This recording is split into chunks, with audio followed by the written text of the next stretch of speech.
Okay, we're gonna get started. Make sure that everyone has. I'm gonna move my stuff out of the way here.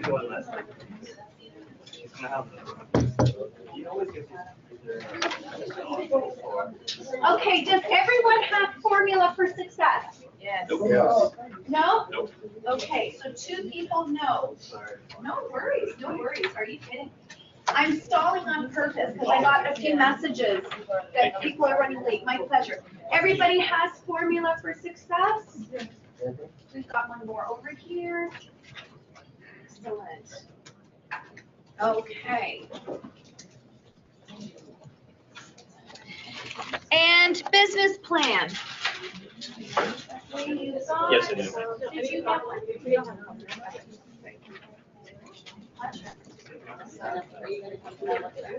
And one more was over here, right?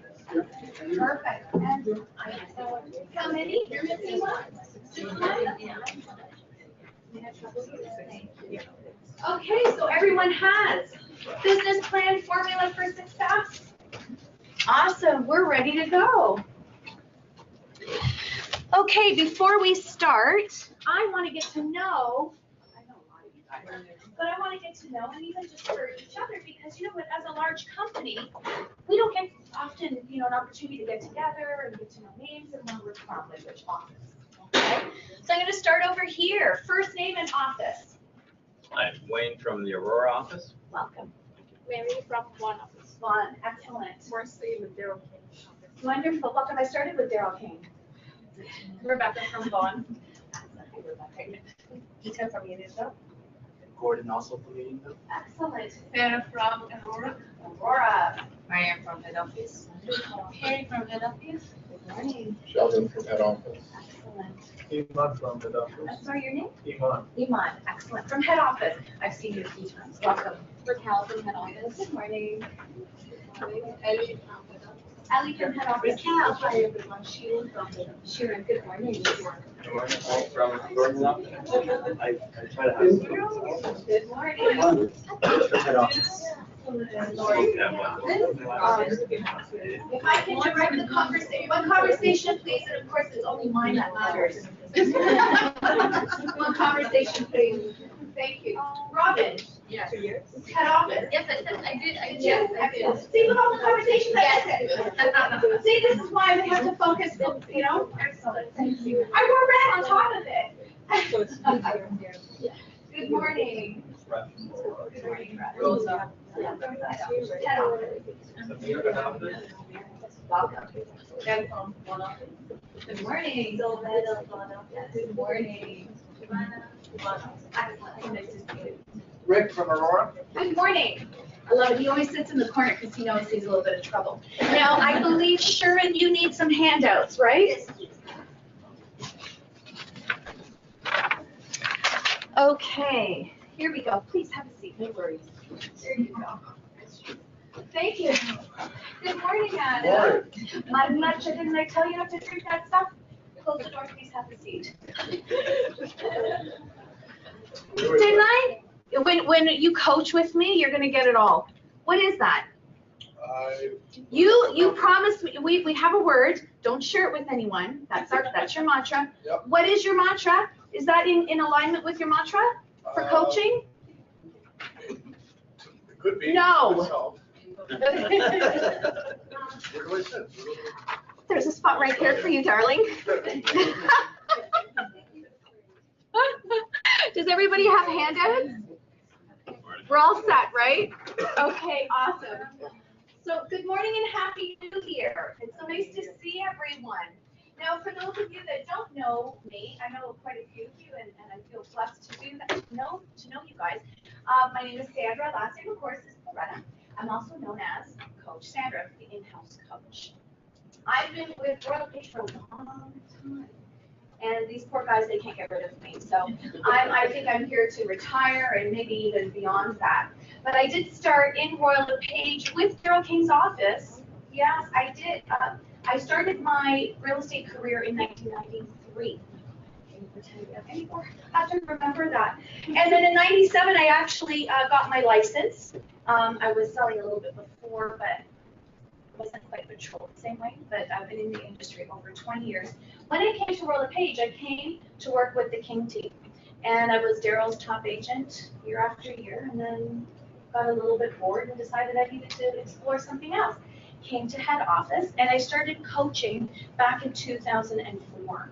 And so I've been coaching agents all over North America, and I've been coaching exclusively for head office. But I did work with Richard Robbins. Does anybody know Richard Robbins? And that was an interesting experience, having done that. So I have an interesting cross section of experience. I trained under Mike Ferry and succeeded in real estate under Mike Ferry. I worked for Richard Robbins, and I'm a Buffini mentor. So I like to take the best of all three worlds and I bring it to you guys. Because the funny thing is, all of these guys have something important to say, but some of them miss, a couple of key pieces. So when you coach with me or you come to my courses, you'll get a nice cross section of all of them. All right. So now I have some interesting experience coaching sales. I still sell because I like to remain current for my agents. I don't want to teach you guys based on glory years 15 years ago. I want to teach you with what it is that you guys are experiencing today. My experience is vast. So as I mentioned, sales, coaching. I was Vivian Reese's executive assistant for a good number of years. I opened offices with her in the sense of helping, manage them and so on. Lots of interesting experience. And the only reason why I mention this, because I really don't, it means nothing, but I have a lot of interesting experience. So I want you guys to pick my brain. Okay, I'm here to help. And this class, guys, is for you. Good morning, Lucy. Good morning. Lucy from Unionville. I did the introduction for you. Now you notice I'm in red. See, red shoes. Baby red. That's right. And I did that because red is a good luck color for New Year, right? And this is for you guys. Okay, red for good fortune for you guys. I do wish you guys all the best for 2018. Know that I am available if you guys need always chat my phone, come see me. My email is coachsandra@gmail.com. I just want to get that over. I am on the paging system with each office. If you're having difficulty, just call head office and I'll page. Okay? Any questions about me before we start? No? Okay, so we're going to get going.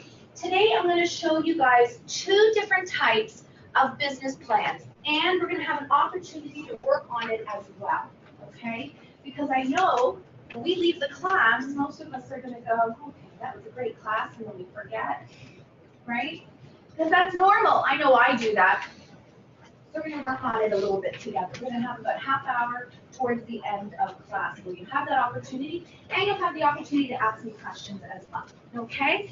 Excellent. Right here, what we have, though, ladies and gentlemen, is a very basic business plan. Now, show of hands, how many agents are in the industry 1 to 2 years? Show of hands. Because I know I've got quite a few of you guys in here. Okay. So devising a business plan when you're new, or if you've never done one, or if you have never tracked your numbers, can be a challenge. And so I don't like stressing anyone out. I like simplicity, quite honestly. I like simplicity. So the easiest and simplest business plan is this. And all this does, I'm just going to let these folks come on in. All this does is give you a little bit of a goal. When you write it down, there are studies that have been done that indicate that when you write down your goals, you actually accomplish it. And this was done by University of Harvard. I should say Harvard as a street in Toronto. Harvard. And what they did was they actually followed a whole bunch of their graduates. The graduates that actually wrote down their goals succeeded. The interesting thing is, out of their group, good morning, ladies, out of their group, only 23% did that. And of course, 23% actually succeeded, which is a little bit crazy. Good morning. There's a seat over here. There's one over here, but missing a chair. We'll just have to get a chair. Any other seats that are vacant, guys? Otherwise, let's grab a chair over here. You got a chair, perfect. There's a spot here. Okay, excellent. Are you okay with that, Jennifer? Perfect.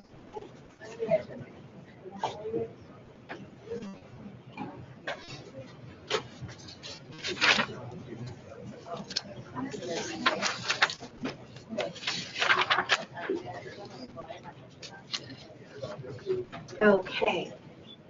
I think there's one here. Here.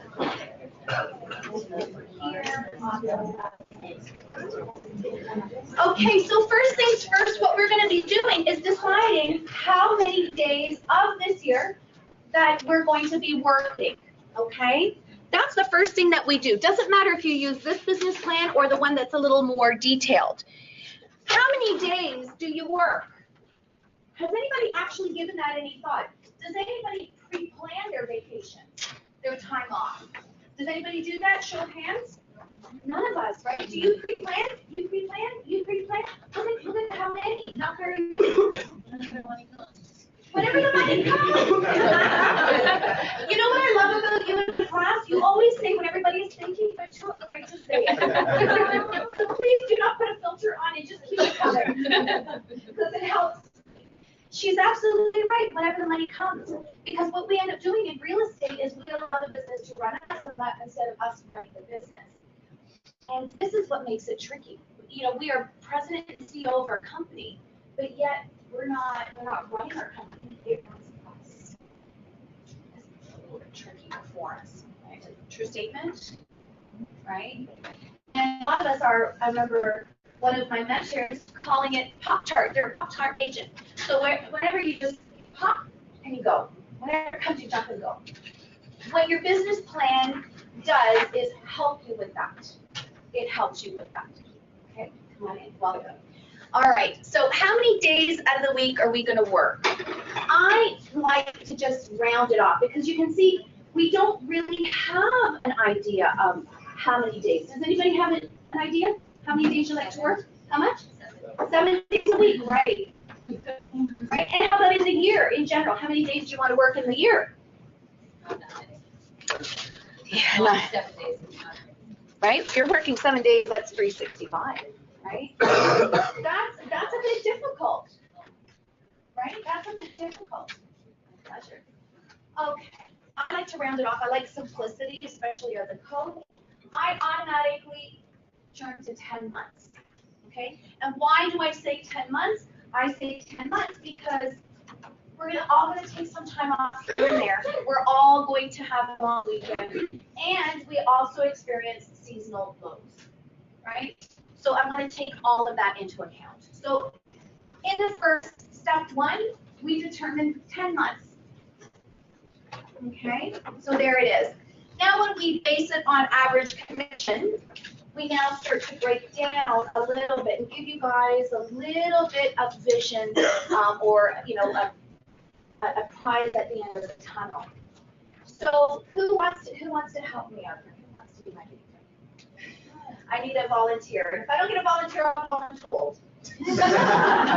Anybody? I'm not joking. Come on, guys. Adam. I love that smile. What's up? How much money do you want to make this year? $100,000. 100,000. Oh, I like it. You went easy on me this morning. Okay. Did you do that on purpose? Of course. So Adam wants to make 100,000 per year. Does this match anybody else? Show of hands. If you make 100,000, are you happy? Now we're talking gross numbers when we're dealing with this particular business plan. We're dealing with gross numbers. Okay, so according to this, now because he's given me 100,000, and because I'm saying 10 months, I'm going to round off the commission only so that it makes it easier for us to kind of grasp at what's the concept of doing this very simple business plan. So I'm going to say commission is $10,000. Okay, $10,000. You can see how the number becomes easier now, and we can understand the concept. So how many deals do we have to do a month? Well, let's break it down. How many deals per year do we need to do to make 100,000? How much? 10, right? And which means how many per month? 1. Less than 1. So 10 deals per year. What was that? Less than 1. It is less than 1, but we're going to round it off, right? We'll round it off. So 1 per month. We're basing it, don't forget, Sheldon, we're basing it on 10 months work year. Yeah, 10 months work year. Okay, so 10 months. So So based on that, 1 a month. But if you're looking at it the way Sheldon's looking at it, 12 months, or like Robin looks at it, 7 days a week, then it is less than 1, okay? But we're gonna say 10 months, we'll use that. Now, how do we get there? Any idea how we get there? What do I have to do to get one deal? We have to generate leads, right? Do we know how many people we need to talk to? And this is where lies in the challenge, okay? This is where agents have a bit of difficulty when it comes to how do I get there? I don't know how to get there. It's not that you guys are not capable. And then you know what ends up happening too is you start beating yourself up. You start questioning yourself. Why did I do this? Oh, you know, maybe if we think of all kinds of crazy stuff that goes up in here in our head, right? Like, I should have never worn that outfit. It made my butt look too big. That's why I didn't get the listing. Who do I think I am? Right? We think of all kinds of crazy stuff. True? Right? Especially, no. She's sensational, that's why. I'm surprised you're not in red today. You always have stuff in red. I know, today's different. I love it. Just for those that who walked in late, I'd like you guys to introduce yourselves. Over here, from head office. Excellent. Your turn, darling. Yes, Tatiana Rolinski from Keswick office, Imagine- but work everywhere. Wherever the card takes us. Who else walked in late that I didn't get? Jennifer Valenzuela, Good morning. And over here. Excellent. All right, good. Now we got it. Lucy, did I introduced you. I'm getting old. Things fall off the queue, guys. Okay, so let's keep going. Any of the agents that I coach, talk to me about numbers. What is the number? Thank you. Someone actually listens to me. 250 contacts equals 1 deal. Did you guys do that? 250 contacts equals 1 deal. Okay, so now we know we have to do in 1 month, because this is 1 month, we have to talk to 250 people. Now, if I decide to work 5 days a week, I gotta now break this down. So let's see here, let's break this down per week. What is this number divided by 4? Where are my nerds in the class? How much? Oh, thank you. It's about 60. We're gonna round it off about 62. Okay? So it's about 62. I think it's 62.5.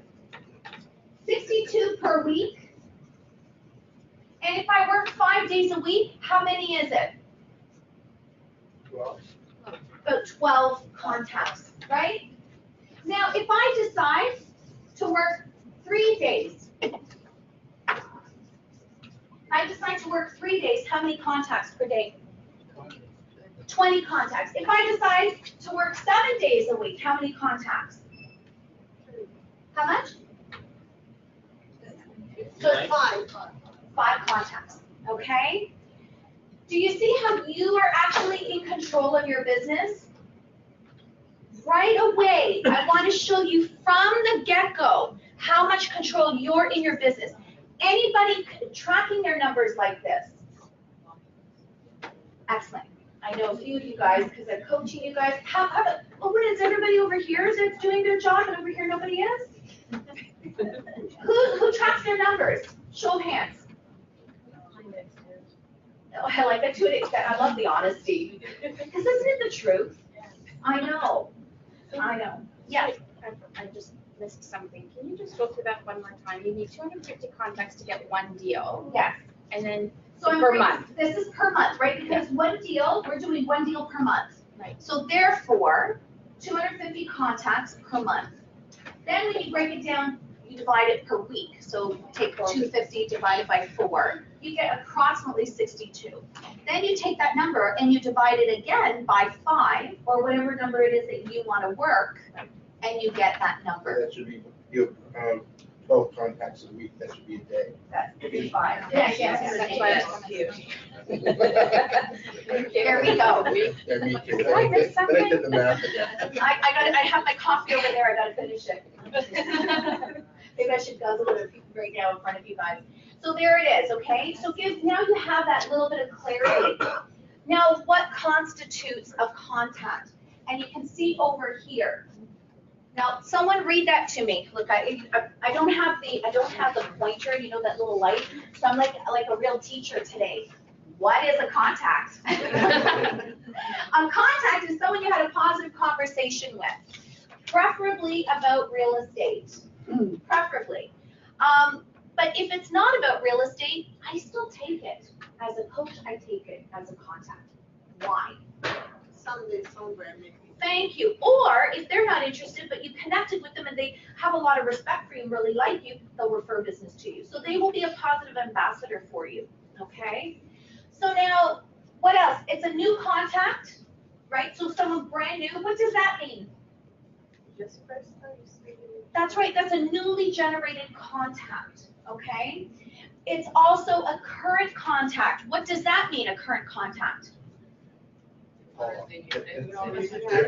They're breathing, they're active, they're not stale. They're not stale and they're active, okay? So you are currently working with them. These are clients that you either know are going to be working like towards an appointment. So for instance, if I got two newly generated contacts that have indicated to me that I am going to,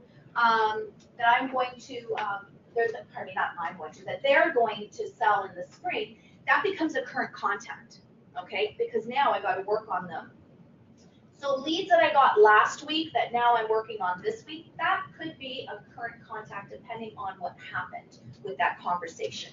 Okay, so people that you're working with right now already, or newly generated leads that you got like a week or 2 weeks ago that require attention, immediate attention, because they have indicated they wanted to sell, okay? And last but not least, it's an old contact that is maintained or revised. What does that mean? Past client, exactly. So a past client that you've already sold, and obviously you can't sell them again unless, God forbid, they're having challenges keeping up with the mortgage, but you sold them a home maybe last summer or something, you want to maintain that contact. Here's the other thing too. Let's say we prospected last fall, and then we kind of stopped because, you know what, with the holidays and winter and stuff like that, we kind of put things on hold, and we forgot all about them, but they were good leads. Those are old leads that need to be revived, okay? So when we are counting leads or contacts, the way that we count them is newly generated. Oh my goodness, there's no. All right, I'm gonna write on here. I'm gonna be innovative. I'm gonna write on that. So we're looking at newly generated. We're looking at current. We're looking at old, okay? And we're consistently doing it. Remember from our past experience that we just looked at here that Adam is working on, he is to make 62 contacts a week, okay? Where does that 62 contacts come from? It comes from all three of these. See, a lot of gurus out there, like if you are working solely with Mike Ferry, he's all about the hunt. So I'm going to talk about the hunt in a different way, because really what we're doing is we're hunting for leads. We're hunting for contacts on a weekly basis. Fair statement, right? Yeah. Okay. So I'm gonna say that we're hunting for pheasants, just to give you something tangible and to help you understand the concept of what I'm talking about. So we all go out, we go hunting, and we hunt 62 pheasants. We take our pheasants and we put them in the corner. Oh yeah, great, we hunted, we did it, we got 62 pheasants this week, okay? Now Monday rolls around again, oh geez, we gotta do 62 again. So we go out hunting, we gather 62 more pheasants, put them in the corner. Well, what happens to the pheasants from last week? Pardon? They start to rot.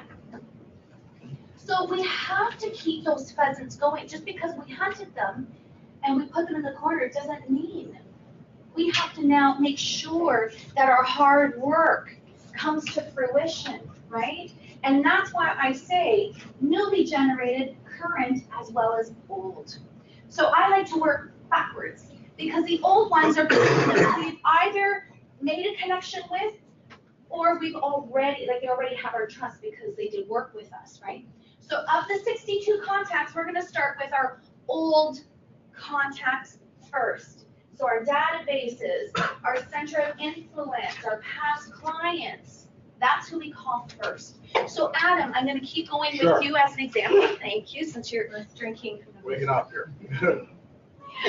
Okay, so Adam, how many? And you and I have set a goal for this week. Yes, these Okay. are actually my goals, but, Well, your numbers are a lot higher though Yes. than what you're going for. yeah, of course. So I know that you're gonna have to modify, but just for the sake of an example, play with me. So you hit, how many of your old clients are you contacting this week? So this week in total, How many do you have that you can contact? Yes. I have the entire database.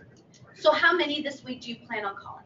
This week, probably around 50. Okay, so his numbers, just so you know, so what I'm gonna do, Adam, is I'm gonna play with your actual numbers. Is that okay if I share that? My actual numbers, it's fine. My actual contacts is, It's actually 125. Yeah, 125. That's Adam's goal that he works with me on. Okay, so you have how many from your database? 50? 50. Okay, so he's got 50 from here that he's gonna call at least once. Of your current, But how many? that's between the current and old, so it'd be 25 and 25. 25 and 20, and now I'm making a mess with this thing. Yeah. Okay, 25 and 25, okay? Yeah. So we're gonna assume that you're calling these people probably what, once? Yes, Okay, those are contacts, those are me picking up the phone talking. to them. that's right. No, once in the week. This is only 1 week. This number 125 is Adam's number for the week, okay? So what we're doing is I'm showing you guys how to count these numbers. So he's already decided from past clients and current, it's 50. So we're just dividing it for simplicity's sake. 25 people are from his database and center of influence. He's gonna call them once, right? Unless there's something that maybe transpires, he'll call them more than once. But for the sake of the simple explanation, he's calling these people once. So of the 125, he's already got 25 contacts, okay? We've got current contacts, 25. Let's say he talks to them twice, okay? Because he's trying to seal the deal, trying to get them to do appointments, calling them with information. He speaks to them twice. That now is 50, because we take 25 people that you speak to twice becomes now 50 contacts. So we're now at 75, right? So what's 75? So 125 minus 75. How much? 50. So now Adam has to go hunting for 50 new contacts. And that's how he's going to get. So we got 25 plus 50 plus 50 out of 125. Do you see how it works? This one here? This one? Yeah. This one here is his current that he spoke to twice. Oh, okay. So if you have a current client, let's say you have one, and you speak to them 3 times that week, that's 3 contacts. Okay, and a lot of people say, oh, really? And I'll say, yes, because the name of the game is to get an appointment, and then of course the holy grail of real estate, which is to get an offer. But if I'm constantly out there hunting for new pheasants, these ones I'm gonna get piles and piles of pheasants that are rotting. I'm not doing anything for my business. My mindset, my focus is incorrect. But I need new contacts. But I only want you going out for new contacts after you have connected and maintained current or old. Okay? We want to make sure that those pheasants don't rot.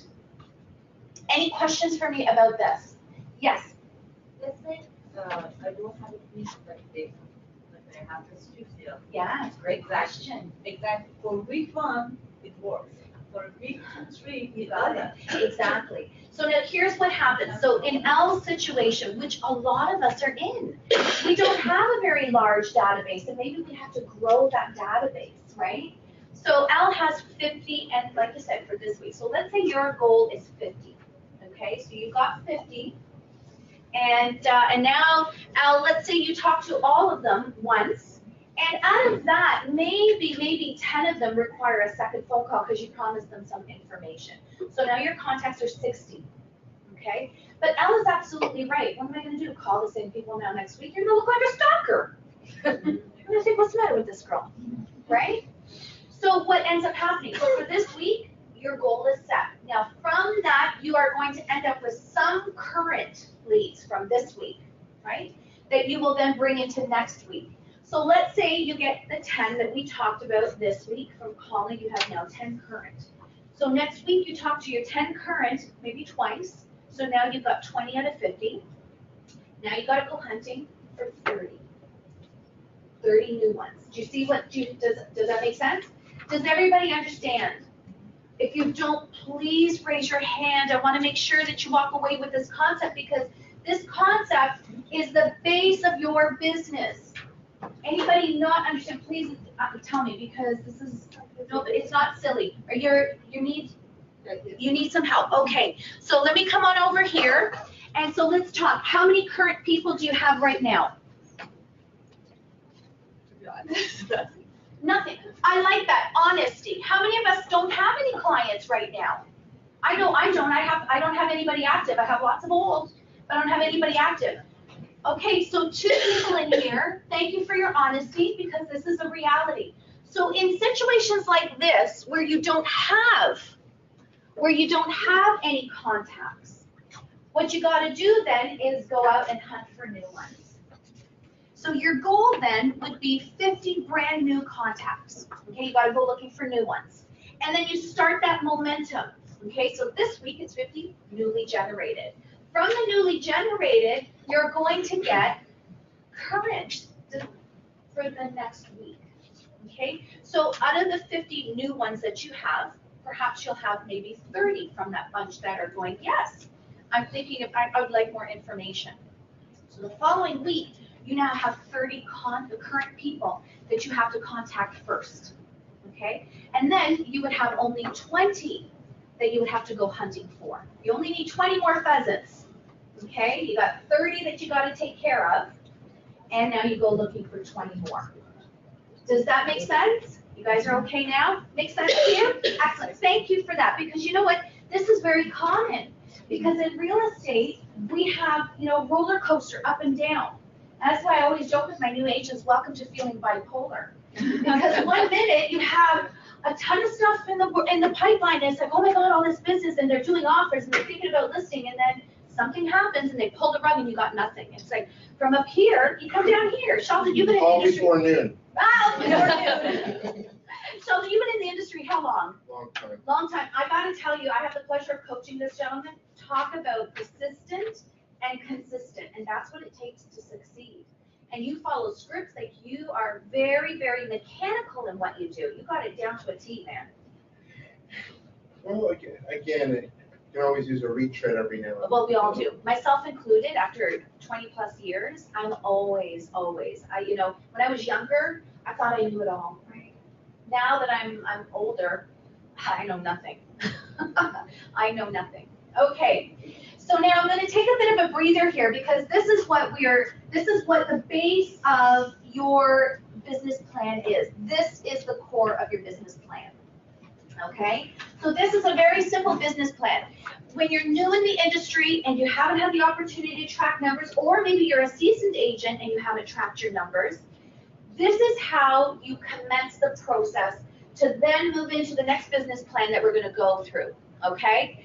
Before I do that, I had a conversation with some ladies this morning. We were talking about the 4 phases of transformation, okay? So, show of hands, when everybody got into this industry, did you feel positive and you were on top of the world? I love that smile. I'm gonna make so much money. This is gonna be a breeze. How many people felt that way? Right, that's phase 1. That's called ignorance on fire. Okay, that's really what it's actually called, is inception. Okay, inception. We come up with a brilliant idea. We're like, oh, I can take on the world. I can do it. And I tell you, honest to goodness, ladies and gentlemen, thank goodness we feel that way. Thank goodness we have those moments of ignorance on fire, because otherwise we would never do anything. We would never strive. We would never dream. Right? So inception is a very important phase. Step 2 of that transformation is called deception. And Maya, this is where. That's right. You can say it, I can't. Although, mind you, now with Trump, with the shoot hole, I'm not going to say the word, with his shoot hole countries, I guess it's okay to start swearing, except it's my my New Year's resolution to stop. So you can say, what did you say? Holy shit. It's that holy shoot stage. And we start realizing, oh my goodness, this is a little bit harder than I thought, right? Can everybody relate? This is not going to be that easy. I am not going to lose 50 pounds in 2 weeks. I am not going to make 100,000 in 3 days. 90% of you will be out of business in 2 years. Because of the deception phase. Most people Okay, make so thank you for $35,000 saying a year. that. What's that? Most people only make $35,000 a year. Which is perfectly fine. You know what, as a coach, I've seen so many different types of goals. It's whatever is personal. Some people want to make only 35. I respect that. Some people want to make 200. Some people want to make 500. I respect that too. Some people toggle. I would say the majority of people toggle. 100,000 is pretty typical. 100,000, 100, 150, 180. Those are pretty typical for goals in real estate. But there is no right or wrong. It's whatever works for you, right? So if your goal is 30 or 35, all you got to do is adjust the numbers, right? You just have to. That's all it is. If your goal is 200,000, then you automatically know you got to double those numbers. Then what we're talking about, you need to do 100 contacts a week. But the deception stage is what gets us. And that's where we either make it or we don't. Okay? Deception is the phase that is the toughest because we recognize, oh my goodness, I don't know if I have what it takes to do this. That's where then a lot of emotions come up, and guess what? Your subconscious mind does not become your friend. Can anybody relate to that? That negative self-talk? Right, remember we were talking about that earlier, right? That negative self-talk. And I don't know why, but the mind is not very kind to us during that stage. So what you've got to do is be aware of your thoughts and where are those thoughts coming from. Make plans to overcome that, okay? Put some strategy in place to say, okay, I hear you. I want to go over here, okay? I'd rather go in this direction. Thank you for trying to take care of me over here, but this is where I want to go, okay? And the subconscious mind will help you make excuses, and it will help you blame things, or it will help you be fear-oriented, like procrastination or frozen in fear. And the subconscious mind will only do those things because you are unfamiliar with the task, or you're feeling insecure about the task. But it doesn't mean that you're not capable, because you are. It's just about learning a new skill. But the thing is, though, we have to get those emotions that cloud our perception. We have to get that behind us, right? We have to get that behind us in order to be mechanical about what we do. All right, any questions about that so far? So deception is the hardest stage. Having said that, as soon as you start moving through and you start seeing, oh my God, I'm getting leads, I'm getting business, I'm getting appointments, I did my first deal, you start feeling a bit better. That leads you into phase 3, which is transformation. Transformation is also tricky because you will toggle back and forth from transformation to deception. You'll dance between the two, back and forth, until you hit phase 4, which is identity. Identity is, it becomes you. And all of a sudden, you wake up and you have this strong sense of purpose. It is authentically who you are, right? But in order to get through and to that point, you have to get you have to go through those stages. So if you've made it to deception, if you made it to phase 2, and you're having these crazy thoughts and second guessing yourself and putting yourself down, you know what I'm going to say is congratulations. I know it doesn't sound like it's positive, but it is, because it means that you have you transferred yourself into that phase 2. So congratulations. Do not be hard on yourself. Know that you've moved into the next step. A lot of people will give up and look for that next high. A lot of people will do that, right? But in this case here, you've gone into the next phase. And even if you're dancing between transformation and deception, congratulations again, because you've allowed yourself to move forward again, okay? And nurture yourself, take care of you while you go through these, all right? These are important stages. They're important stages. Good morning. Okay, any questions for me about the different phases? Can anybody relate? I have lots of money ahead. Anybody want to share? Because by sharing, we all learn from this. Anybody want to share experiences? Might turn on a light for someone else. I'd love to hear. Yes, Robin. I think it takes a little while in this business to sort of figure out what your business is like. Yes. And for me, based on the fact that I have kids and a single mom, knowing being realistic about how much I can commit and how that translates to me. One, that's really important. But two, also, like you said, when you track your numbers, at some point you start to see your cycle. Yes. Your business cycle. Yes. And my business cycle is consistent for the last Honest 4 to goodness. years. Yes, and I like So that. now I know. Consistent. Now I You know. And Exactly. now it's filling the gaps where I know I should. Bingo. So it takes a while. Like, And it you really have does. to go through the process. Did you enjoy that process? You know, I'm happy that I know now, because now I know, okay, so this is the time of the year where I don't have a lot of business. I'm very heavy loaded in the beginning, very heavy loaded here, so now I gotta fill that. And as we know, nothing happens overnight. Yes. So it's obviously not what I'm doing here that there's a gap, it's what was I doing 3 to 6 months prior, Right. or what wasn't I doing?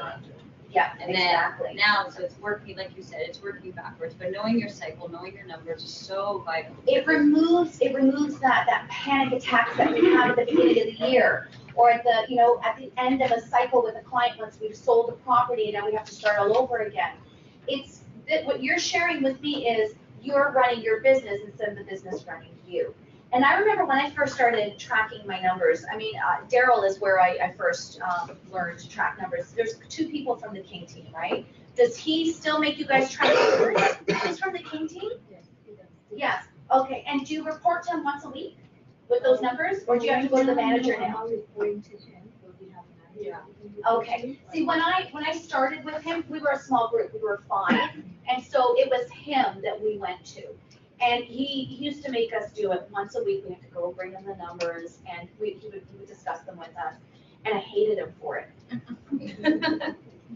And he used to joke with the agents too, because then sometimes the agents would just put numbers together and say, oh, here, I did it, right? And he would say, listen, I know if you're working or not, because the appointments. And I know, and I remember that word, because I remember that him saying that, because now as a coach, I totally get it. I can see when someone's giving me bogus numbers. I can totally see, but that's how it goes. And you know what, by doing that, you're only hurting yourself. What I found was I loved it after a while. I hated the process of getting into that habit, okay? But I loved it afterwards because, like you said, I now knew. And I almost became cocky about it because I now knew I needed to talk to 13 people before I got an actual appointment. And of course, some days it would be 10, some days it would be, 17, give or take, but I was always in and around that number. And it felt good because if I felt down, I focused on that, okay? That's the difference about the business running you and you running your business, all right? Sheldon, you track your numbers like a king.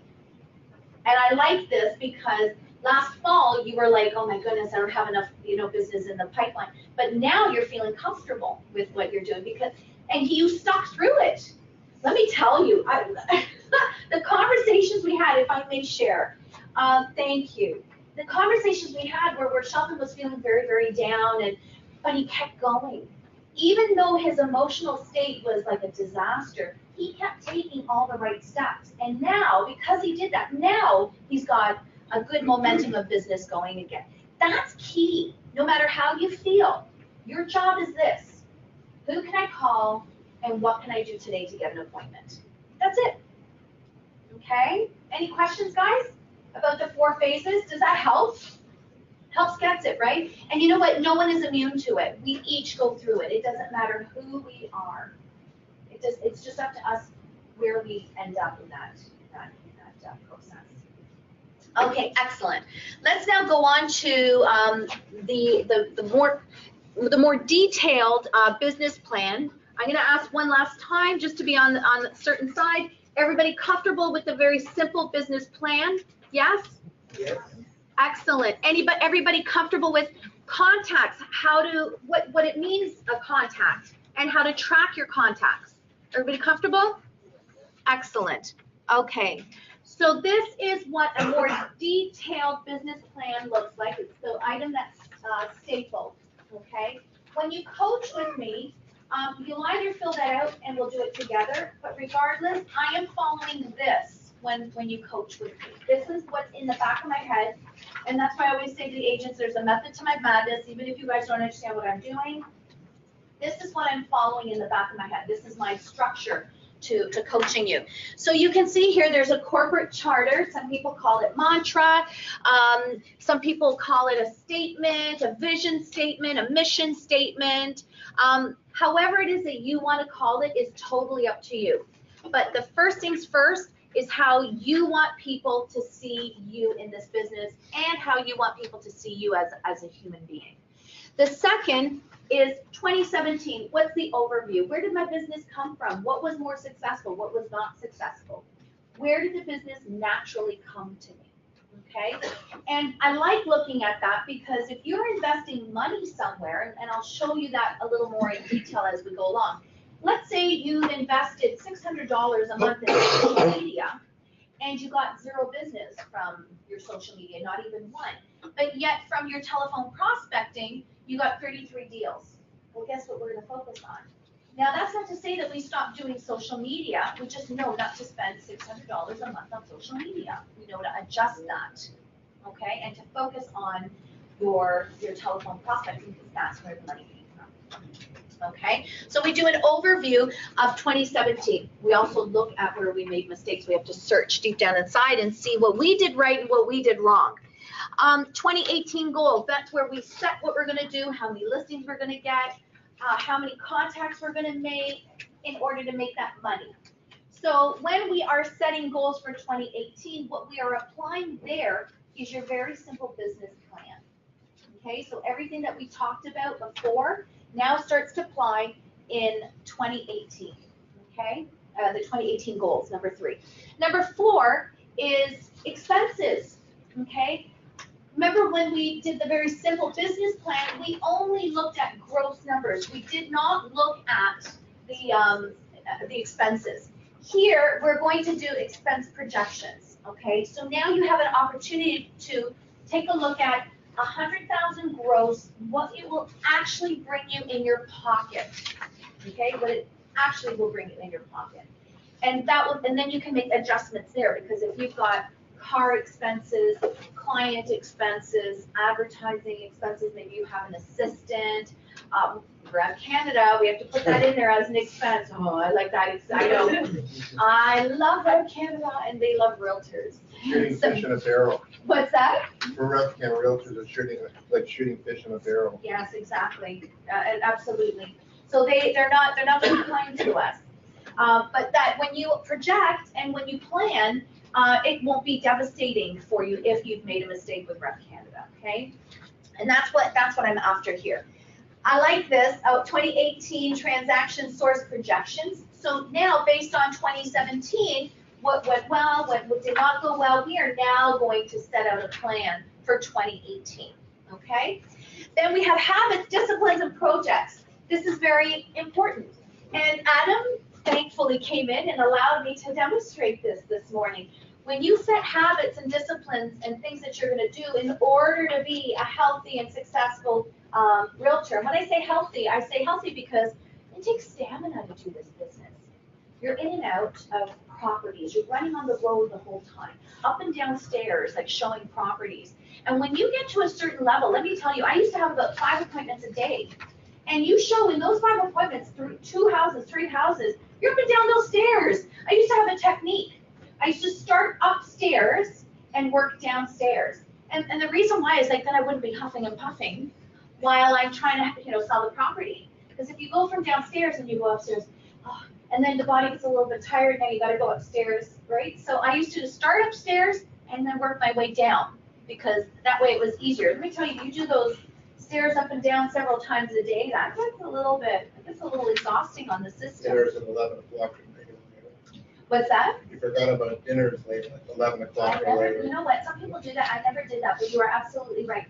And you know, sometimes I actually did showings like that late. They were You do rare. showings at 11 I o'clock. always do that.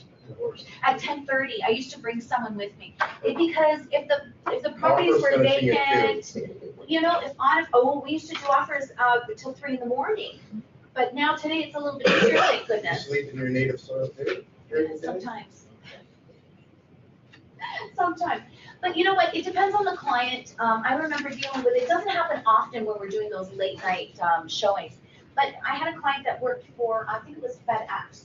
And so he was on like weird shift work. And we used to get special permission, like always, to do like these late showings. And you know what, sometimes in the summertime when it's bright out, it's light until like 9:30. It's not uncommon to do stuff like that. Did you have a comment or a question? No. Okay. So habits and disciplines come here. This takes a lot of stamina to do this business and to do it well. And I always talk in terms of taking care of your mind, your body, and your emotions. I don't say mind, body, and soul. I say mind, body, and emotions. Because anybody here ever deal with an emotional person and as you negotiate? Not at all. Never, right? No, it doesn't happen. Never. And when someone got emotional while you negotiated, how did you think of them? Did you think that did you have respect for them and thought they were powerful agents? You thought they were crazy, right? Well, I don't want my agents looking like that. I like my agents to be sound, solid when they're negotiating, and taking care of your mind, your body, and your emotions helps you do that, okay? Because this business can really poke at you. It can poke at you. Okay, your ideal day and your 2018 schedule. I'm going to lump that into one. Your ideal day is setting a schedule because you're your own boss. Now, if you were, let's say, working for me at Tim Hortons, I was your manager at Tim Hortons, you would have a schedule. From 10 till 5, you would have to come in. And from 10 till 1, you would be maybe doing drive-through because that's what I've assigned to you, right? And what do? You listen. You would listen to me because there is that structure. But when it comes to yourself, we don't do that because nobody is watching, right? Nobody is watching. So this schedule becomes your boss, your supervisor. It helps you structure your day so you have a sense of purpose. When you get up, you know exactly what you're going to be doing. Because otherwise, let's go back to the example of me, your manager at Tim Hortons. If you said to me, oh, you know what, Sandra, I don't feel like coming in at 10 o'clock because I was out late last night. And I'll come in around, maybe I'll come in around 3 o'clock. I'll come in at 3. Then 3 o'clock rolls in and say, oh, forget it, I don't feel like coming in. But you know what, Sandra? Tomorrow I'm going to do twice as much work. Does this sound familiar? Don't we, Jennifer? I like it. We do that. I've done it. I've done it with all kinds of stuff, whether it be working out, whether it be work, anything, because this is human nature. You are not alone. There's nothing wrong with you. You're not sick in the head, okay? You're totally normal. So a schedule, your ideal day, sets some structure to what it is that you're doing. But here's the thing, though. If you were my employee at Tim Hortons and you did that, how long would you last? Tops. If you're lucky, you might last 2 days, right? Like who needs an employee that works like that? That's more of a headache than anything else. But yet we do it to ourselves.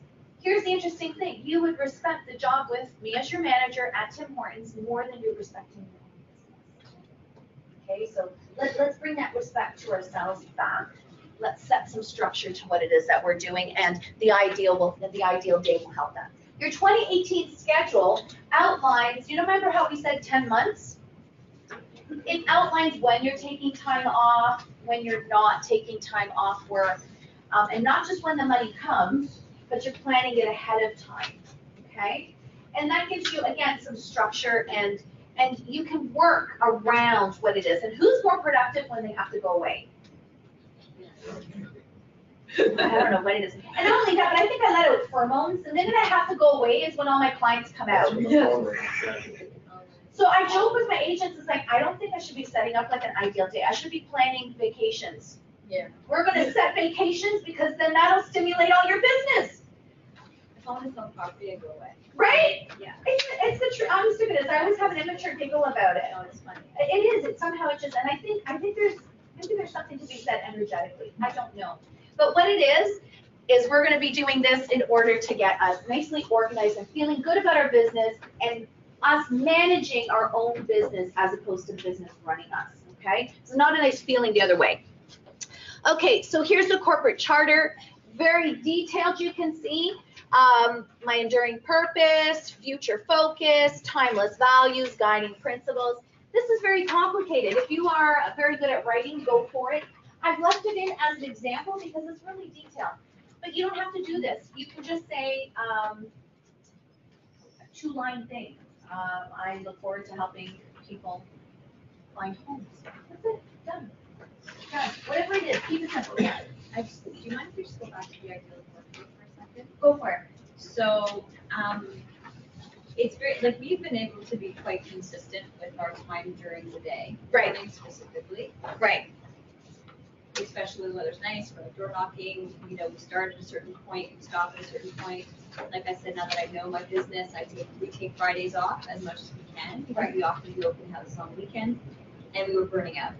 So we do that, which I think is an important thing to do. Agreed. Because taking an afternoon off here and there to go run an errand, you're still kind of working, but taking a day off is a day off. Yes. But that being said, we talk about our ideal work day, but when we get busy, this is, I think, the thing that throws everybody off, is as soon as you start getting listings and buyers and this and that, all of a sudden it's like, I gotta do a CMA, I gotta do a listing appointment, and so you immediately stop doing the calls, the prospecting. Right. And that is where I think that's Where where you the trip and cycle. fall. That's where you trip and fall. And I can speak from experience. That's the reason why, and I'm so glad you raised that, because that's the reason why I set up counting your contacts the way that I do. Because you have to take care of that business. Because I've been in the situation where business that I had in my hand fell by the wayside because I thought I needed to hunt for 60 new pheasants, right? And so then I forgot what I already had. It becomes like driving a vehicle. Sometimes you put on the gas, sometimes you ease up on it, sometimes you close, sometimes you put on the brakes. That's how I look at prospecting, okay? And what I found is the more listings I got, the more buyers that I got, the less prospecting I had to do. And that's where I joke about becoming a little bit cocky, because from doing 6 to 10 hours of prospecting a week, I would do maybe an hour a week, 2 hours, half an hour. All I needed was to do a little bit, get that 1 or 2 leads. Once I got that, I was fine, because it becomes like a snowball effect. If I have 5 listings, when I was selling full time, my personal goal was to have 5 listings as an inventory, and I would watch that inventory. And if one sold, then I would kick up my prospecting. Like, that's how I would do it. And then I would rejuvenate my inventory, as I would call it. Okay. But that's where I got a little bit cocky, because all of a sudden now what I used to do in 6 hours, I used to be able to do in 1 hour. But that's the good news, though, because for those of us that are starting up new and maybe don't have any, you don't have to do this that long. You need maybe a good 60 days, but you got to give it. You have to give it, exactly. Once you give it, then you'll see that then, because it's all you're doing is getting new leads, right? And that sometimes that's a little bit dry and it's frustrating, but you can't give up. And it can happen. I like what you were saying. That's the real estate roller coaster. It is, right? But if you get all these leads, you get busy. Exactly. You start showings, you forget to prospect. Your last prospect buys, and then you got no business, and then you're back to square one again. Absolutely, and that's exactly what happens.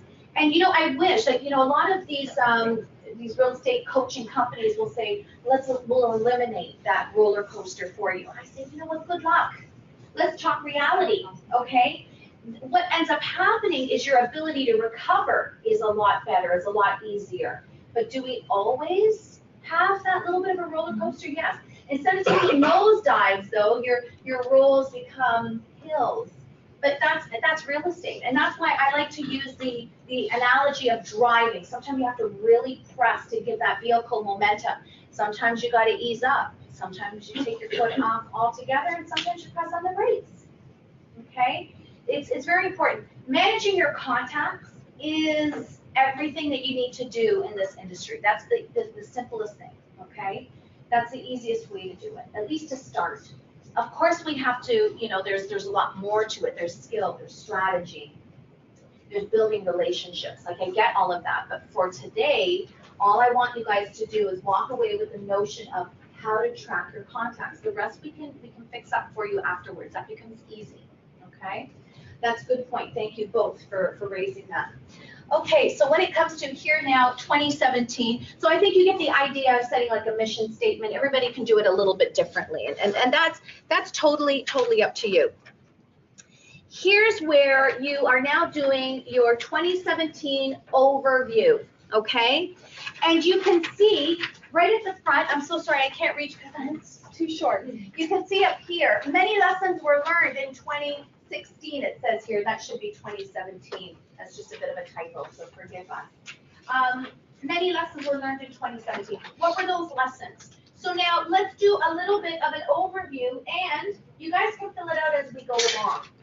2017, does anybody want to share what mistakes they made? Although I hate saying that word because there's no such thing as a mistake, but just to label it, a mistake. What challenges did you have? What mistakes did you make? What would you like to change? Yes, Mo? 2 things I want to mention. First of all, don't give up. And then don't assume, like, he's not a buyer, I think him wasting time. Don't assume we're not front. Yes. Don't assume. That's really good. And keep going. I like that. So you would put here in 2017, I made the mistake of giving up or assuming. And you know what? That is so true. Never, ever assume. Do you ever come across a client you thought, yeah, right, like they're going to buy? Anybody? Of course so. Right? I have a really interesting story to share. And this happened many years ago. And I had a side call on one of my listings. It was on Sunset Beach. And Sunset Beach at that time was not what it looks like today. There was a lot of properties that were, in transition. So it was on Sunset Beach, and this girl called me, and she wanted to take a look, and I showed it to her. This girl looked like a kid. She was maybe 19, 20 years old, 21 years old. And she said to me that her boyfriend travels a lot on business, and so she's going to be taking a look at the properties, and when she likes something, she's going to call him, and when he's in town, we'll take a look. So I thought, okay, no problem. I didn't think anything of it because my only concern, because I had the advice to always treat everybody A++. I got that advice from my previous broker, Brian Walker. He was an absolute rookie. He said never ever assume. I got lucky that. So I thought, okay, I'm never going to assume. A++ client, she's a kid, okay, fine. So I go to show the property, and she didn't like it. She goes, but you know what, I really like working with you. And she liked working with me because I took her seriously. So I thought, okay, no problem. I said, I'm happy to do whatever. And so I started showing her some more properties, and lo and behold, we found a property in the Lake Wilcox area. And it was really an interesting property because the outside from the road, it looked like a real sugar shack. It looked like a dump. But when you walk in, the back was beautifully renovated, and it looked like a spa, and it backed onto a lake. And she loved it. So she calls the boyfriend in, and I meet him, and his name is Jeremy. He looked familiar, but I didn't think much of it. I just, did a service. So we bring it to offer, and I go to do an offer with May Young, who's still in the industry at Century 21, and she looks at my clients and she says, Sandra, this guy's qualified. Like, is this actually like a legit? And I said, yes. I was even offended. I said, May, do you understand who you're dealing with? Like, I was nice and cocky, and I said, I wouldn't waste my time if they were not qualified. I said, can we move forward with this offer, please? And she kept going. So we closed it. Of course, home inspection and all of that. So closed it. They moved in, and I was happy for them. And I kept in touch with Karen, and she loved horseback riding. I love horseback riding. I was wanting to get my daughter into horseback riding. Stephanie was about 4 years old at that time. No, older, forgive me, older. And so she told me where to go. Like, we kept in touch, right? She recommended a nice stable and blah, blah, blah. She said, oh my God, you have to come check out the house. And this was now a year after. And I said, okay, you know what, I'll come. She goes, remember how it was ugly pink in there and blah, blah, blah. And I said, yeah, I remember that. I didn't. But anyways, I said, you know what, I remember, I'm excited to see. I said, I'm in the area on Friday, I'll pop by right after. So I did, I went by to see her, say hello. She showed me the house, they were really excited to show me the changes they made. And as I'm walking through the home, I'm noticing that they're all kind of interesting artifacts, and they're from all over the world. I'm starting to think, like, what the heck? Oh, this is when we were in Africa. Oh, this is when we were in England. Oh, this is when we were in Australia. And I'm like, wow, you guys do a lot of traveling, eh? She goes, yeah, it's kind of fun. So now I get to the fireplace, and I see several Juno awards. I didn't know what Junos, I knew what Junos were, but I was too busy putting food on the table. I didn't pay attention to this stuff. Little did I know. So when I looked at the Juno, I thought maybe it was an artifact, like, you know how some people collect all kinds of stuff? I thought maybe this is like an artifact that they collected someone's Junos or something. On there, it said Juno Awards, Our Lady Peace, Jeremy Taggart. Does anybody know the band Our Lady Peace? Yeah. The drummer was my client. My client. Never, ever, ever assume. And it was funny because this guy did have an air about him. He was very young, but he had an air about him. And when it came down to getting the deposit, he had difficulty because he was always flying all over the place. I did not know what he did. I thought maybe he was a .comer, because back then .comers were popular. Today it's not, right? But back then it was. But I didn't understand. So he had difficulty with the deposit. I said, Jeremy, don't worry about it. If you're busy, I'll go get your deposit. You just have to instruct your bank. As long as your bank is comfortable with me picking up the deposit and doing that footwork for you, I'm totally fine. I only focused on servicing them. That's all I did. And there it was, Our Lady Peace. So never ever assume. Never assume. Anybody else want to share any challenges from last year or changes that Well, I they was made? gonna add to your story. Okay, good. Tell me. I had a similar client. They actually came from a place that that they were renting from one of my sellers. I sold them a place. Again, they didn't look like they could afford anything. Right. The husband somehow in giving the signed envelope to go to the mortgage broker. Right. Misplaced the deposit. Oh. So I had to go to I had to go to father-in-law to get a replacement deposit. Anyway, my mortgage broker calls me on the phone and says, Charlotte, I just spoke to the father. Do you know who this guy is? And I go, no. My client's last name was Chavallo. The father's George Chavallo, the boxer. So I went and met George Chavallo. I spent the whole afternoon with him. Nicest guy in the world. Isn't it amazing? He's like a real life Rocky Balboa. Oh my God, what a great experience. Again, don't judge a book by its cover. Never. And you know what I love about, these stories, and I'm sure you guys have stories as well, or you're going to have some stories.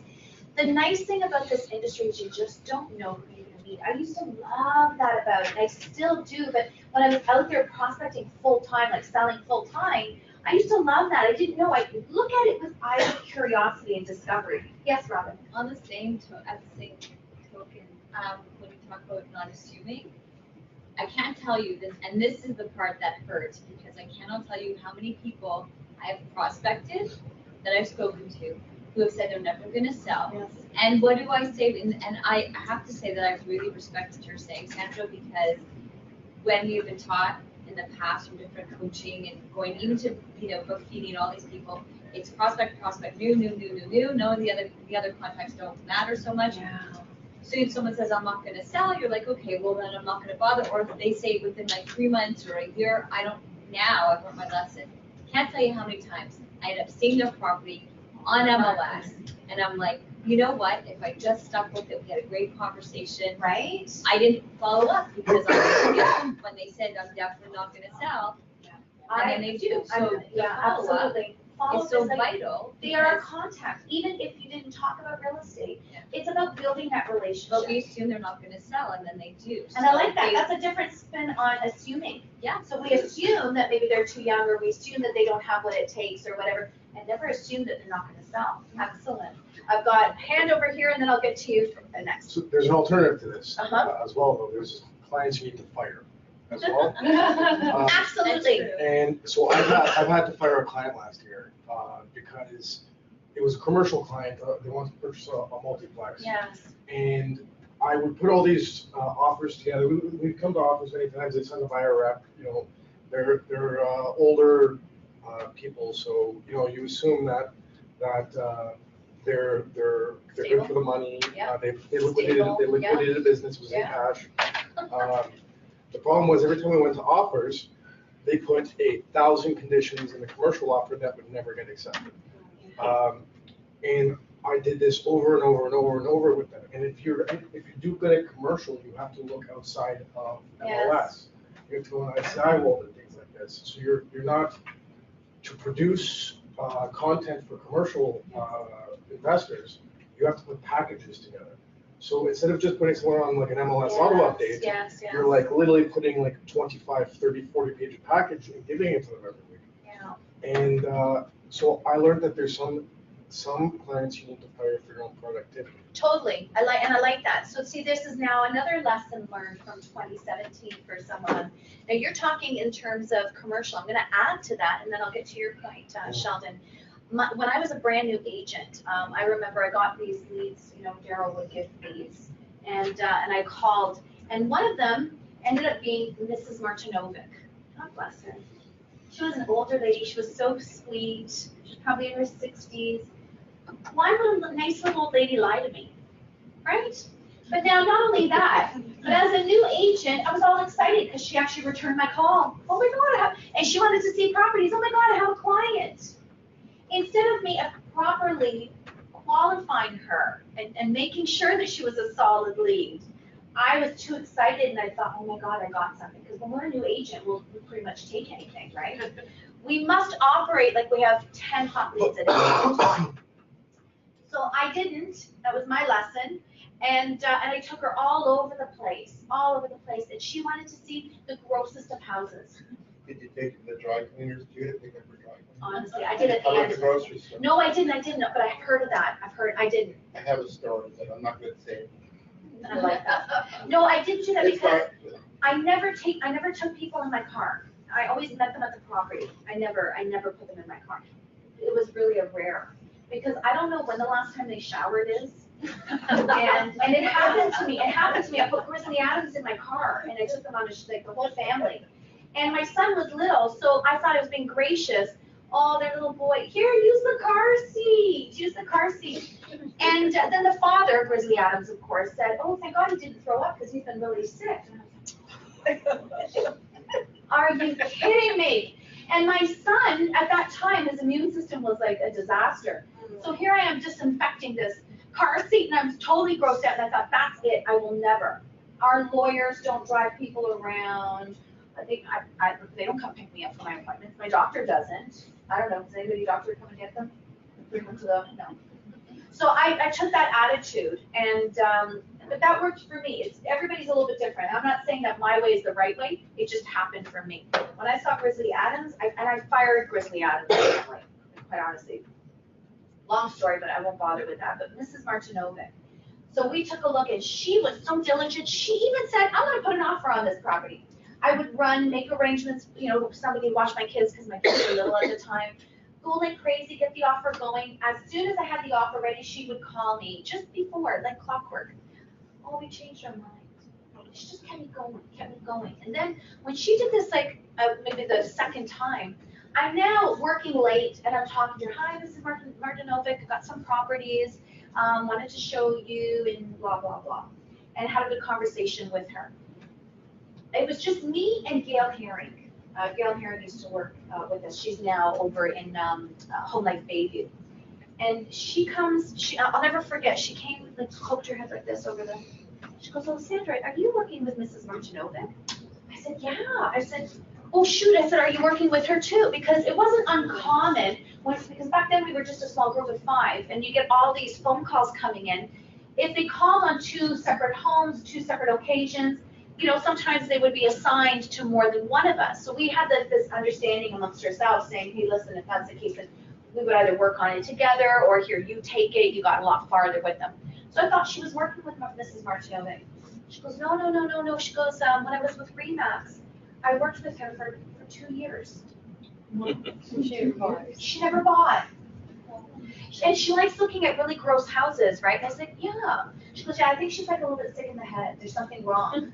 I had been working with Mrs. Martineau at least a year, not to mention the 2 years at Gale and goodness knows who else. And all because I didn't qualify her properly. So there's maybe another lesson learned, right? You're too excited because you don't have any other business going on. You're excited because you got somebody responding. Okay, another lesson learned. Any other lessons? You had I was something. just going to go back to Robin's comment. Even worse than misjudging that people are going to listen to things is you don't have it until you get a signature, especially when you look on MLS and one of your best friends is listed for someone else. Your family member is listed for someone else. And it happens. And that's when you have the big, I've just been punched in the gut. Yeah, and That that's puts you back in the something else. So It does. whenever someone says, oh, you're the greatest, we never do business with anyone else, and you don't have them sign. never assume. And then you get that phone call. Oh, we're sorry, but this came up, or we just had to do business with Right. this person. So it's gonna happen. It is gonna happen. That's a really good lesson too, because show of hands, family members that listed with someone else. Me. My sister bought with another agent. Oh, I like that. I'm paying you on your face. Where's that sister? There, Your it ex-sister. happens. It happens. You know, and the funny thing is what I learned, because I remember my cousin, I mean, we grew up together, we were like sisters, like there was a few of us. And she goes to tell me, oh yeah, we're thinking about selling the home, it was in Markham, and I remember it, I was like, oh, okay, and I'm thinking, oh, she's gonna at least ask me to come in for an interview, as a minimum. At that time, being a single mom, the way that I was, I could have used the flipping cash. And wouldn't you figure that you would help, right? So she then comes, we're at a family picnic, and she's all excited, oh my God, guess what, we listed our home. Like, what? Exactly. Did you And I punch it? had to sit there and go, oh, isn't that great? And she goes, well, if you got any buyers, bring them. I think there should be a. I hate it when they say that. The worst is then they ask you for My advice, sister like, no. said if you found a good house, let us know, we'll show it to the agent. To the agent. Yeah, to the agent, Wonderful. yeah. I think there should be a Wonderful. whole class or course just built on how to deal with your friends and Family. Yeah, friends and family, Well, yes. One thing you have to remember, what George Sinan told me, he's like, Raquel, you have to remember that people don't owe you anything. And that's. Well, I'm what gonna I take think it a really step, has to because be. that's how George would typically say, because he's like, you know, Right. here's the reality too. They don't want you to know their personal business. Yeah, that's. Yeah. And because how can they present this image that they are perfect and life is great, meanwhile they're going bankrupt? So, but we naturally want to take it personal. So here's another thing that you can add is never to take anything personal. Never take it personal, yes. I'm gonna tell you, sorry, tell me if I should take it personal. We have a warehouse, my husband has a commercial product business, 60,000 square feet, the lease was coming up. I just got registered, and he came home and he said, well, I'm gonna go with the agent that found me the place. My own husband. This day, I got the business, but I threatened to divorce him. That's how I bullied him into giving me the deal. Because he's like, you know what? The agent said you can go along and learn how to negotiate. Thank you. I lost it. I would The too. fight that went on in my house. I get it. And, okay, but there's, now that is something that obviously is a little personal. Yeah. This is where he doesn't believe in you, which can also happen with friends and family. Because you know what, let's be real, okay, and we have to be open and honest with ourselves, okay? When it comes to my cousin, I partied with my cousin. These are people that see the good, the bad, the ugly. The last thing they see is you as a professional. So you can't take it personal because it's like, okay, it's just one of those things. So two things can happen. They don't view you as a professional because they've seen the good, the bad, the ugly, right? You can't take it personal. We might do the same thing. We might not take someone seriously, you know, and we might hide and go and take, you know. So, but again, key is not to take it personal. That's really hard though. That was, and at the end, like I got him a great rate and all that. And did you tell him, see, I told you? At the end, he said you did a wonderful job, Uh-huh. but you didn't have to fight with me so much to get the business. I'm like, I threatened him with this. Well, you know what, I get it, and that's okay, you handled it. I handled it. She Not handled that professionally. objection, ladies and gentlemen. You know, objection handling, you clearly did that, so you did a good job. Yeah. Excellent. But you know what, the key is not to take it personal. And what I find is, it's easier said than done, clearly. But we have to remember, when it comes to people that are close to us, they see the good, the bad, the ugly, and they might be hiding something themselves, right? There's an image, they don't want to share their personal things, you know, I respect that, I do, I get it at the end of the day. And I gotta be honest too, guys, I did not get, you would assume that it would be your friends and family that would help you the most, right? I did not get that. It was strangers that appreciated me. And then sometimes your friends and family are the most demanding of you. Yes. And expect the most favors. Yes. And they're the ones that want to negotiate your commission to zero. Yeah, you know, I remember one of my other family members, I got them such an amazing deal on their house. And it was to the point that when we signed the deal and we left, she made that joke, start the car. Now, do you ever remember that IKEA, Yeah. that IKEA commercial? She's like, start the car, as we're walking out with the offer, right? But still to this day, she appreciates it, but her mother keeps talking about what a terrible job I did. That house has tripled in value, tripled. We got it at least 80,000 under market value at that time. So it's tripled, at least tripled in value. She's made a lot of money there. But start the car, and it still wasn't good enough. So you can't, don't worry, you're right, you know. But the key is, you take these. I stole a client 2 houses. 2 houses I stole, literally. And then they got mad because I didn't bring his wife flowers. I love it. You can't win. But it's okay. So the key is, don't take it personal. So that's another lesson. I hope you guys are jotting this down, because I want you guys, whatever is personal to you, might as well start filling out your business plan. Okay, so here's the other spot here that becomes important. Where did my business come from? So clearly this agent tracks their numbers effectively, and they can see that 39% came from prospecting, repeat referral 20, ad or sign home 21, flyers, website, social media, and off you go, miscellaneous. Okay, so that's where your business came from. Now, if you're not tracking your numbers, do a guesstimate. Just do it, start, okay? That way then at least next year you'll have a better idea, because now you'll be able to track it a little bit better. So for this year, guesstimate it if you haven't tracked your numbers. They also go down to look at sellers and buyers. They had 74% sellers, 26%